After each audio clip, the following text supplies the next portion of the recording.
majira ya mtu alikuwa ni binti, sasa anakaribia kuingia kwenye nini? Kwenye ndoa. Au ni kijana wa kiume anakaribia kuoa.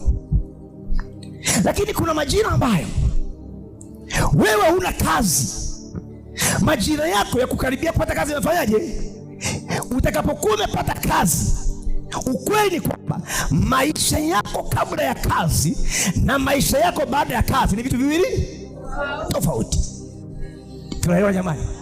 Wakati ambao Mungu anataka achilie neema ya mtaji wa biashara, na wakati huo ambao unatafuta mtaji wa biashara, utakapokuwa umepata mtaji wako wa biashara na kabla haujapata mtaji wako wa biashara ni vitu viwili tofauti. That's why inasema yalikuwa ni majira fulani ambayo wewe umekaa bila kazi, lakini sasa hivi nini?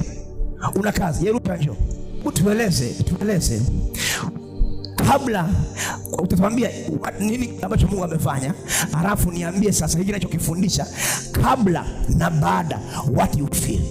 Karibu. Kwanza kabla yote napenda kumshukuru Mungu kwa hapa nilipofikia. Nasema Yesu amefanya. Amen. Ilikuwa ni mwezi wa pili.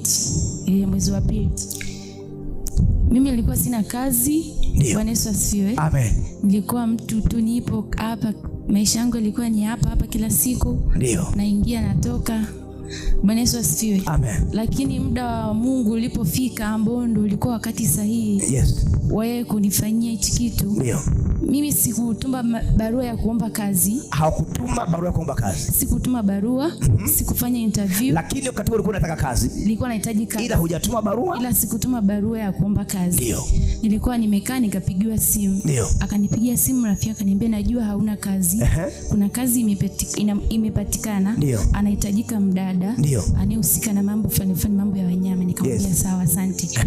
Baadaye akaniambia utapigiwa simu na HR, atakwambia umfuate. Hayo yote ni story. Lakini ilipofika pale akaniambia unatakiwa uingie kwenye mafunzo. Baba, nilikuja nikakuaga, nikamwambia nienda.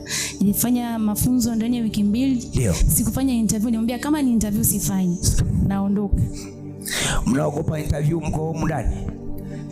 Haya, tuendelee. Kwa ndo hivyo nikamwambia kama ni interview kesho naondoka. Akaniambia hamna, ingia hapo. Nikaanza mafunzo. Namshukuru Mungu, maisha yangu ya wakati sina kazi na sasa hivi ni tofauti. Ni tofauti. Supi Yesu makofi kama sio mbea. Haleluya, haleluya. Sababu kuna muda ukiwa una kazi, mambo yatakuja, utayapokea, utaanza kufanyia kazi ambayo hayana maana kabisa. Lakini ukiwa una kazi yako, uko busy, akili yako kumfikiria mtu, sio kitu kimekuja, hata muda wa kuyapokea haupo. Namshukuru